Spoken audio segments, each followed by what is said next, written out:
Bonjour à tous, bienvenue pour cette web conférence des jeudis de la filière FAI2R. Je m'appelle Grégoire Boulouis, je suis neuroradiologue au CHU de Tours et je vais vous parler maintenant de l'imagerie des vascularites cérébrales et diagnostic différentiel. Alors, donc, les vascularites cérébrales, vous savez, c'est un corpus nosologique hétérogène qui se manifeste avec des terrains, des présentations radiocliniques variées et également un spectre étiologique très large euh, avec cependant des caractéristiques communes. C'est ces caractéristiques communes qui nous permettent en imagerie d'avoir des points communs entre les différentes formes de vascularite et surtout de comprendre la radiosémiologie des vascularites. C'est caractérisé en effet par une inflammation transmurale non athéromateuse de la paroi du continuum des artères, artérioles, capillaires, veines et vénules en fonction du type de vascularite.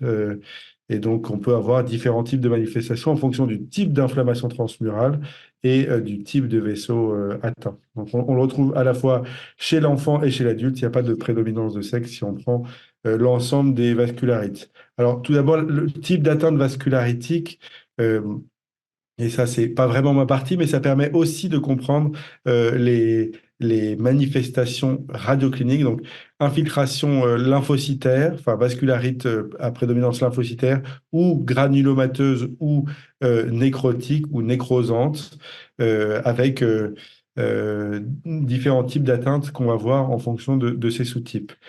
Traduction en imagerie, je mets immédiatement les pieds dans le plat puisque c'est vraiment ce qu'on a en tête.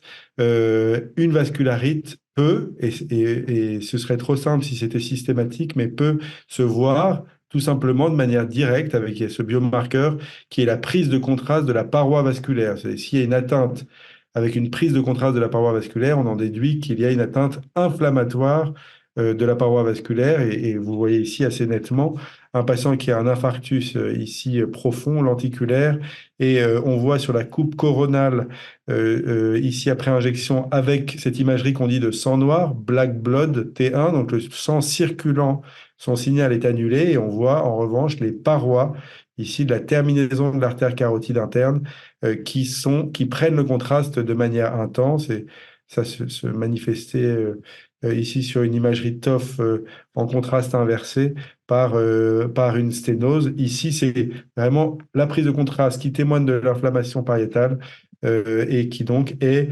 le marqueur direct d'une vascularite qu'on peut voir sur les gros et les moyens vaisseaux. En imagerie, cependant, on ne trouve pas toujours cette inflammation pariétale et surtout, on a tout un spectre qui est lié à ce dont on a parlé, l'atteinte vascularitique elle-même, donc qui est tout d'abord responsable d'une inflammation pariétale transmurale. Donc ça peut être responsable en fonction de la taille des vaisseaux et des conséquences sur le vaisseau et le parenchyme, soit de dilatation fusiforme et sténose, prise de contraste parenchymateuse méningée, et si c'est des tout petits vaisseaux d'une leucoencéphalopathie. Le fait que les vaisseaux, le calibre ou la lumière des vaisseaux puisse se réduire avec ces phénomènes inflammatoires, peut induire des thromboses intraluminales. Donc, on a des ischémies typiquement non territoriales, c'est-à-dire que on n'a pas une seule ischémie dans un territoire donné, mais le phénomène vascularitique est responsable d'ischémies dans différents territoires qui sont de calibre variable selon le calibre de l'artère touchée par le phénomène vascularitique et si c'est des petits vaisseaux ou si le phénomène s'inscrit dans la durée, il peut y avoir aussi une atrophie cérébrale. Enfin, la nécrose pariétale est ou peut être responsable d'hémorragie parenchymateuse et d'hémorragie sous-arachnoïdienne. Vous voyez qu'on a un peu tout ce spectre de biomarqueurs qu'on peut retrouver dans les vascularites cérébrales en imagerie et on va voir de quelle manière ils s'expriment en fonction des différents types de vascularites. Je vais passer assez rapidement là-dessus puisque certainement vous connaissez mieux que moi, mais cette classification, mais malgré tout, ça permet, quand on fait l'imagerie, de se poser les bonnes questions et dans quel cadre nosologique on se situe. On va commencer par les vascularites infectieuses et leur traduction en imagerie. Donc, les vascularites, j'ai précisé ici, post-infectieuses c'est pour faire enfin, pour la subtilité peut exister. Donc, il y a des vascularites qui sont liées au tropisme vasculaire des agents pathogènes, mais également des vascularites qui sont liées au traitement de ces agents pathogènes. Et des vascularites qui sont liées aux conséquences à long terme de ces infections. Donc, c'est pas directement des phénomènes infectieux angio-invasifs. Malgré tout, ce qu'on peut retenir, c'est que il y a des agents infectieux qui sont responsables de vascularites de manière prédominante, on va dire, mais que à peu près tous les agents infectieux peuvent être responsables de vascularites. Donc, celle qui est la plus connue, puisque cette vascularite, c'est la cause d'infarctus cérébral, la cause prédominante d'infarctus cérébral chez l'enfant à distance de l'infection, c'est la varicelle. Ça peut donner d'un tableau ici, leukoencéphalopathie multifocale, vous voyez ici, c'est une atteinte vraiment des micro-vaisseaux avec une cérébellite associée, jusqu'à des tableaux vascularitiques, des gros vaisseaux, en l'occurrence, enfin, des gros vaisseaux cérébraux euh, pour des internistes, je n'oserais pas dire gros vaisseaux, mais des vaisseaux proximaux intracrâniens, notamment l'atteinte très caractéristique de l'atteinte du premier segment de l'artère cérébrale moyenne. Ça peut aussi être responsable, on l'a dit, hein, d'atteinte transmurale complète, avec ici une hémorragie sous-arachnoïdienne dans ce cadre, en lien avec une vascularité nécrosante AVZV. Vous voyez ici en artériographie, au bout des flèches, des segments artériels qui sont de calibre réduit, avec cette fameuse dilatation, sténose dilatation. Alors, d'autres agents infectieux viraux qui peuvent être responsables de vascularites, bien sûr, les hépatites, de manière potentiellement indirecte. Et encore une fois, je n'irai pas sur ce terrain, mais on retrouve la même sémiologie, c'est-à-dire des anomalies vasculaires qui sont liées à l'atteinte inflammatoire, et le spectre des anomalies parenchymateuses qui sont conséquences de la réduction luminale, d'ischémie et éventuellement d'atteinte transmurale. Je vous ai mis ici un cas rare d'encéphalite, l'encéphalite elle-même n'est pas rare, mais de vascularite herpétique. C'est-à-dire que les anomalies du parenchyme ne sont pas liées à l'infection du parenchyme ou du tissu cérébral, mais bien à l'infiltration vasculaire, vous voyez, avec des signes qui peuvent être très légers, hein. Ici, une réduction luminale très focale. Voilà. Euh, on va avancer vite, hein, pour essayer de ne pas faire uniquement un catalogue. Les bactéries peuvent être responsables et également d'artérite ou d'atteinte vascularitique veineuse. On connaît le tableau de méningite lymphocytaire à hémophilus chez l'enfant. Voilà. Une partie des complications peuvent être liées à une atteinte par contiguïté de ces pyogènes qui, vous le savez, hein, les artères cérébrales circulent dans les espaces sous-arachnoïdiens, et c'est une méningite. Donc, les méninges sont baignés de ces pyogènes, et ça peut être responsable de vascularite, d'atteinte ischémique et hémorragique sur les perforantes corticales. Alors, il y a tout un tas d'autres possibilités dans les agents pathogènes. On a dit à peu près tous les agents peuvent être responsables de vascularite, et donc c'est quelque chose qui, dans le contexte adéquat et avec le panel, le biomarqueur d'imagerie adéquat, doit être évoqué. Vous voyez, ici, c'est un dossier de l'hôpital Sainte-Anne, si je ne dis pas de bêtises, avec une toute petite lésion ischémique en regard du carrefour ventriculaire ici, et un patient qui avait une prise de contraste pariétale et en artérographie des anomalies hyper caractéristiques. Alors, je réalise, c'est peut-être pas trop parlant quand on ne fait pas d'artérographie, mais vous voyez ici l'artère communicante postérieure qui, qui s'arrête en fait, et il y a un réseau artério-artériel qui reprend en charge l'artère cérébrale postérieure, cet aspect d'artère, puis de réseau collatéral, puis de nouvelle artère. C'est très caractéristique, en l'occurrence, d'une artérite à neurosyphilis. Voilà. Bon, je vais avancer, hein. Tuberculose neuroméningée, vous connaissez l'atteinte, le tropisme méningé de la tuberculose. On peut avoir ce tableau de méningite basilaire. Donc, c'est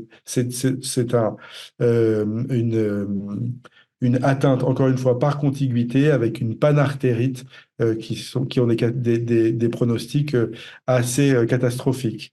Je vous parle des champignons puisqu'on est souvent confronté en pratique clinique, en tout cas côté neuroradiologie interventionnelle, à cette question des atteintes de contiguïté par des champignons, notamment sinusiens.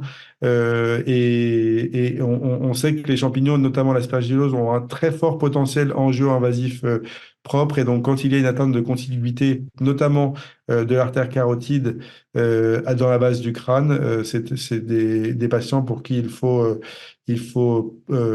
réfléchir de manière pluridisciplinaire à la nécessité peut-être d'une occlusion préventive de l'axe vasculaire pour éviter ce type d'atteinte. Vous voyez ici un patient qui avait une atteinte basilaire avec un faux anévrisme d'origine infectieuse et une hémorragie sous-arachnoïdienne massive responsable du décès.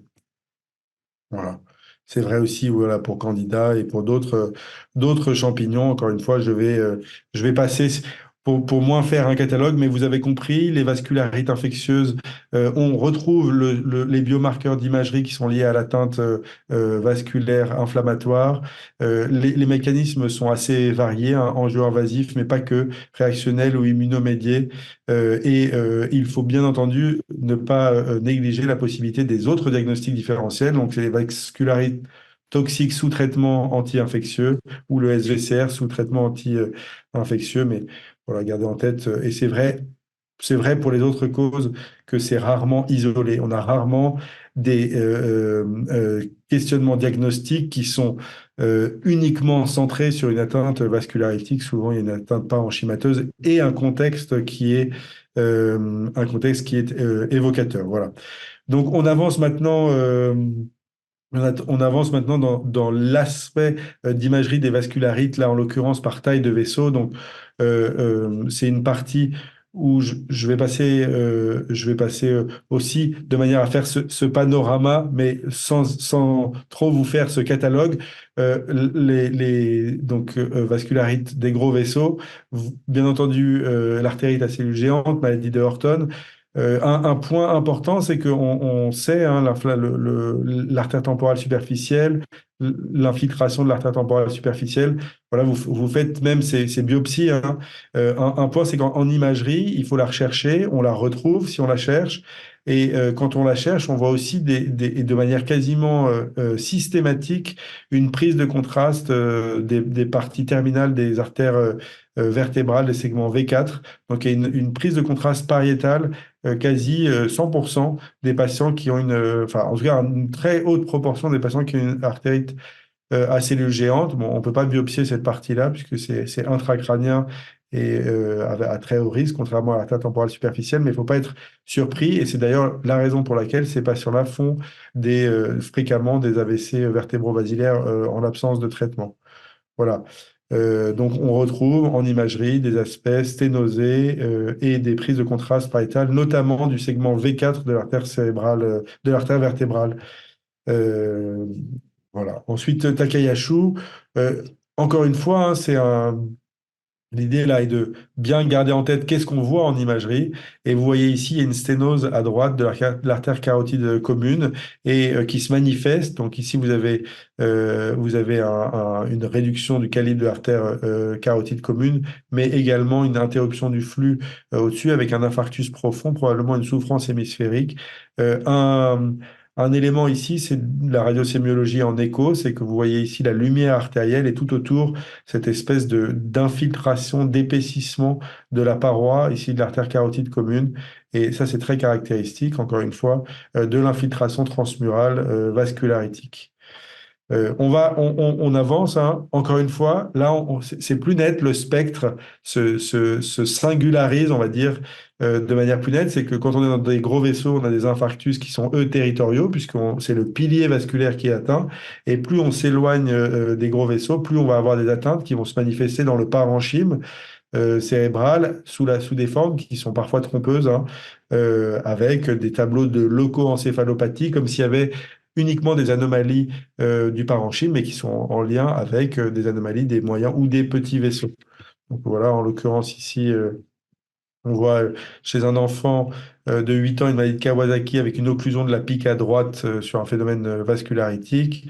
Ici, sur une panne, c'est une patiente de 27 ans qui a une atteinte vascularitique de la circulation postérieure. Et je vous le dis, hein, plus on transitionne vers des vascularites, des petits vaisseaux, plus on trouve des tableaux qui sont trompeurs, en tout cas pour la partie vasculaire. Ici, vous voyez le Wegener, Sjogren-Strauss avec des anomalies ici méningées et des anomalies parenchymateuses très distales. En l'occurrence, ici, une atteinte très aspécifique et dont le diagnostic est fait dans l'immense majorité des cas parce qu'il y a un contexte évocateur. C'est-à-dire que sur la base de l'imagerie seule, c'est quasiment impossible de faire le diagnostic. Bon, je vais passer puisque c'est la même idée, hein. Euh, En fonction de la taille du vaisseau, le spectre passe de lésions qui sont liées à des anomalies de flux sur des gros vaisseaux, donc des lésions ischémiques proximales, jusqu'à des anomalies. Vous voyez ici, purpura rhumatoïde et une vascularite à IgA. Et puis, vous avez des anomalies en fait du parenchyme comme une encéphalopathie. Euh, voilà. Je vais passer sur le lupus, enfin passer au lupus, pardon. Alors, je suis mal à l'aise, hein, moi je suis neuroradiologue et donc pour des praticiens qui sont dans la filière, de cette filière, j'imagine que vous avez une connaissance bien plus approfondie. Ce que j'essaye de faire passer ici, hein, c'est la partie neuroimagerie et de quelle manière finalement ces biomarqueurs sont des témoins du sous-type d'atteinte. Finalement, à la fin, si vous avez retenu ce message, dans la question du diagnostic différentiel, c'est vraiment le plus important. Donc, finalement, d'une certaine manière, vous voyez ici, là, c'est une cohorte qui est assez ancienne, mais qui n'a pas vieilli. On a dans ces vascularites, enfin, c'est la neuroimagerie, en l'occurrence du lupus, des anomalies qui touchent tout ce panel de lésions ischémiques, donc vous voyez ici 21%, à des anomalies de trophicité du parenchyme cérébral, 43%, et qui sont liées à des atteintes prolongées, chroniques et des plus petits vaisseaux, et également des lésions hémorragiques et de la prise de contraste, et on verra ça plus spécifiquement dans la cohorte COVAC des angéites cérébrales primitives, mais vous voyez que le tableau peut être, enfin, le panel des anomalies qu'on peut retrouver en neuroimagerie est très vaste, et encore une fois, c'est le contexte clinique qui va orienter permettre de faire ce diagnostic. Vous voyez ici des lésions ischémiques corticales, ici des lésions ischémiques corticales et des lésions profondes. Chez ce patient ici, une hémorragie très superficielle, ici une hémorragie profonde. Et vous voyez des anomalies vasculaires qui sont variées, hein, d'un tableau d'une pseudo-occlusion, ici de la terminaison de carotide, ici avec des anomalies chez un autre patient du calibre vasculaire des gros vaisseaux. Voilà. Euh, je vais passer sur ces causes parce que finalement, on retrouve les mêmes choses et avancer vers donc single organ vasculitis. Donc, nous avons notre single organ vasculitis, c'est l'angéite cérébrale primitive du système nerveux central, comme vous le savez. Et il y a aussi des vascularites qui sont uniquement cérébrales qui sont en lien avec soit les traitements anti-amyloïdes, donc, dont on a beaucoup parlé récemment, puisque c'est des traitements qui se développent beaucoup en lien avec la maladie enfin, démence de type Alzheimer, bien sûr, et les traitements qui modifient aussi le cycle de l'amyloïde dans le cadre des angiopathies amyloïdes cérébrales. Il y a aussi un mécanisme d'inflammation qui est strictement cérébral, donc single organ, dans l'angéite cérébrale, pardon, l'angiopathie amyloïde cérébrale de forme inflammatoires qui touchent des petits vaisseaux en lien avec l'accumulation et une réaction immunomédiée de bêta-amyloïdes dans les parois vasculaires. Donc, on, on va parler surtout dans le peu de temps qui nous reste de l'angéite cérébrale primitive, donc du système nerveux central. C'est un diagnostic d'élimination. C'est donc une pathologie inflammatoire potentiellement sévère qui est rare, dont le diagnostic est réputé difficile et qui se fait toujours selon des critères très anciens, qui sont les critères de Calabrese et Malek, et donc, qui ont imprimé un peu dans l'esprit de tous une démarche diagnostique qui souvent est un petit peu à côté de la réalité de ce qu'on peut faire au quotidien maintenant en neuroimagerie. Notamment, il y a cette distinction qu'on fait beaucoup, qui a fait couler beaucoup d'encre entre le diagnostic, la difficulté apparente de diagnostic entre l'angéite cérébrale primitive du système nerveux central et le SVCR, le syndrome de vasoconstriction cérébrale réversible. Bon, si on regarde plus en détail, notamment les biomarqueurs d'imagerie, finalement, le diagnostic différentiel entre ces deux entités n'est pas si difficile à établir. Le spectre lésionnel dans l'angéite cérébrale primitive, c'est le même que dans toutes les formes d'angéite. Donc, c'est lésion ischémique, lésion hémorragique, prise de contraste, et modification de la lumière vasculaire. Et il y a cette spécificité des formes pseudotumorales qu'on retrouve finalement dans l'angéite cérébrale primitive des petits vaisseaux cérébraux et également dans les angéites dont on a parlé, hein, l'ARIA et dans des formes exceptionnelles d'angiopathie amyloïde cérébrale inflammatoire.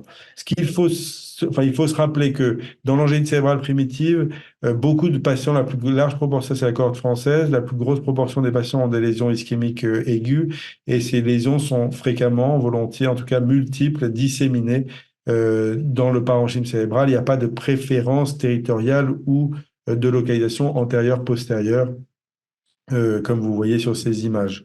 Alors, les lésions, voilà, sont strictement, sont pour la plupart supratentorielles et bilatérales dans la majorité des cas. Voilà.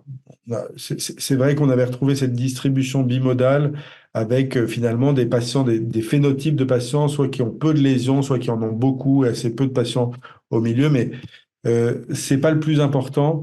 Vous avez ici, voilà, vous voyez tous ces aspects, surtout ce qui sont très distincts, hein. Ici, on a un infarctus de circulation antérieure qui est très postérieur sur une branche temporale et qui est un infarctus territorial. Vous voyez ici, on a un infarctus d'une branche cérébrale postérieure droite de l'ACP. Ici, très probablement de l'ACP contralatérale. Donc là, on a des infarctus bilatéraux en circulation postérieure. Vous voyez, chez ce patient ici, c'est plutôt des spots ischémiques qui sont répartis dans tous les territoires. Il y a des lésions du splénium, du corps calleux. Voilà, ici une lésion qui ressemble aussi à une lacune, phase aiguë, enfin un infarctus sous-cortical. Vous voyez finalement, il faut retenir qu'il n'y a pas de pattern d'imagerie, en tout cas d'infarctus qui soit très spécifique. Quelque chose qui est en revanche plus, alors c'est pas beaucoup plus spécifique, mais qui est assez finalement notable dans l'angéite cérébrale primitive, c'est la proportion de patients qui ont des transformations hémorragiques de lésions ischémiques. C'est-à-dire que souvent sur les lésions vascularytiques, les lésions ischémiques ont beaucoup de transformations hémorragiques, beaucoup plus que dans les mécanismes qu'on retrouve. Alors, je suis désolé, ça ne circule pas dans le bon sens, les animations, mais que dans les autres types de mécanismes ischémiques. Alors, ensuite, on retrouvait aussi dans cette cohorte, et c'est vrai pour les patients avec une angéite cérébrale primitive, beaucoup de patients avec de l'hémorragie méningée sous-arachnoïdienne. Donc, vous voyez ici qu'on voit très bien en flair, c'est une excellente séquence, le flair pour les hémorragies méningées sulcales.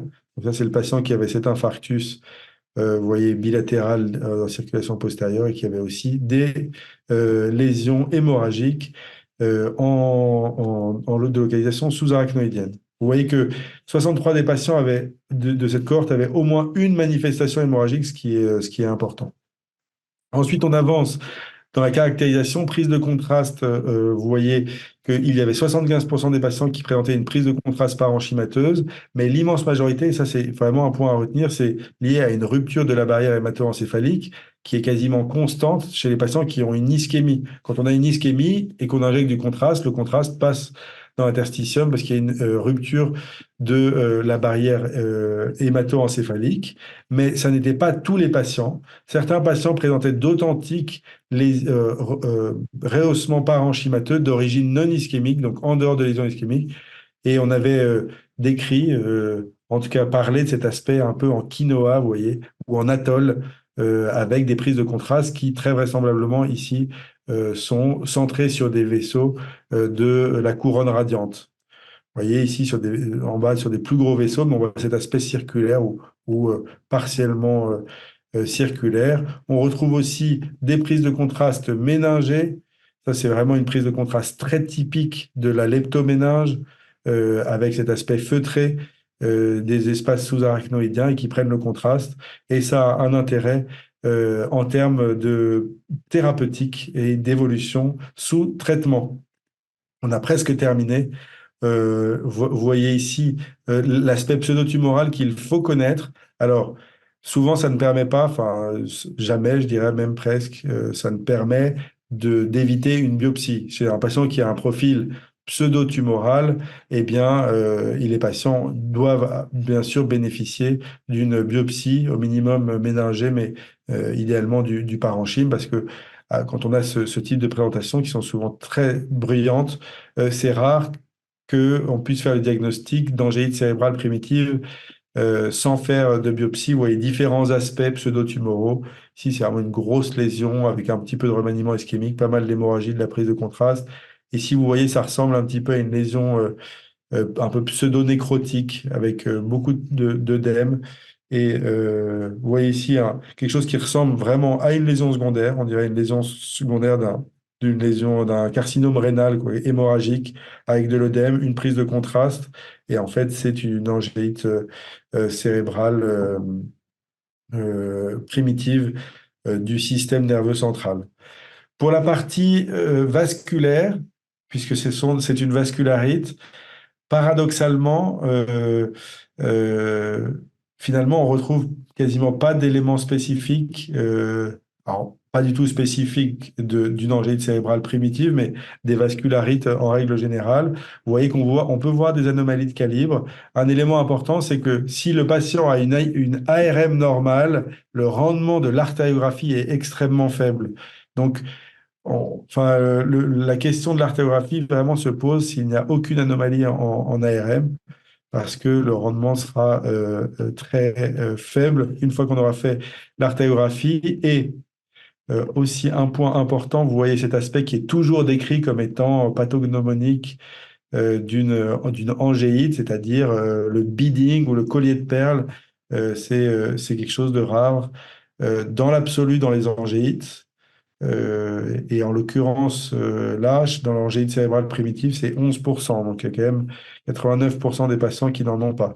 Donc, c'est pas parce il n'y a pas de cet aspect ici de collier de perles ou collier de saucisse que les patients n'ont pas d'angéite cérébrale primitive. Oui, donc j'ai fait une incursion dans l'angine cérébrale primitive parce que c'est vraiment un diagnostic qui est souvent évoqué chez les patients dont on ne comprend pas vraiment les manifestations cérébrales avec ces manifestations diverses, ischémiques, hémorragiques, anomalies vasculaires, éventuellement prise de contraste vasculaire. Le diagnostic différentiel avec le SVCR est souvent plus aisé à faire que n'en dit la littérature. Le vrai diagnostic différentiel avec lequel souvent il est difficile de se dépatouiller, c'est l'athérome intracrânien sur des lésions qui sont donc en l'occurrence souvent proximales et avec des patients qui ont des lésions ischémiques qui se répètent et des prises de contraste qui sont d'origine athéromateuse. Donc c'est des anomalies qui sont difficiles à différencier d'un authentique phénomène vascularitique autonome. Voilà. Euh, je vais vous montrer ce dossier, même si je pense qu'on a un petit peu dépassé. Vous voyez un patient ici qui a, voilà, cette lésion ischémique ici postérieure, hop, et aussi de l'autre côté, et des séquelles qu'on voyait sur le flair. En TOF, on ne voit pas de grosses anomalies a priori comme ça, mais les lésions sont postérieures, plutôt de la grande convexité. Ça va aller vite, hein. Je vous montre l'IANA, oui, c'est un patient qui est récidive, vous voyez, avec une lésion occipitale. J'aurais dû le mettre au début, ce dossier, pour nous mettre en appétit à une autre lésion ici ischémique et l'aspect de chronicisant. Et ce patient fait une artérographie cérébrale, et alors là, on voit des anomalies. La question, c'est, alors je vais vous montrer de manière plus nette les anomalies de la circulation postérieure, voilà, qu'on voit ici. Vous voyez, il y a cet aspect de réduction progressive du calibre qui centre la sténose, puis d'augmentation. Donc, vous voyez que ça n'a pas nécessairement très focal. C'est-à-dire qu'ici, c'est progressif, on se réduit sur la sténose, puis ça réaugmente. Et on a vu sur l'IRM qui vient après, là, il y a vraiment cet aspect ultra caractéristique de collier de perles et d'alternance de dilatation, sténose chez un patient qui a par ailleurs, on voit ici aussi des anomalies en circulation antérieure. Je passe rapidement. Et ça, c'est un diagnostic. Donc, c'est dans des vascularites avec une cause probable. Voilà, ça, vous êtes beaucoup plus habitué que nous côté imagerie, mais donc l'interrogatoire est important. Un patient qui a une lisse de la cloison nasale, c'est donc une vascularite toxique, en l'occurrence sur de la prise de cocaïne. Voilà, je vous remercie beaucoup pour votre attention. J'espère que vous avez les idées plus claires sur l'imagerie des vascularites. Et donc, très bonne soirée ou journée à tous. Au revoir.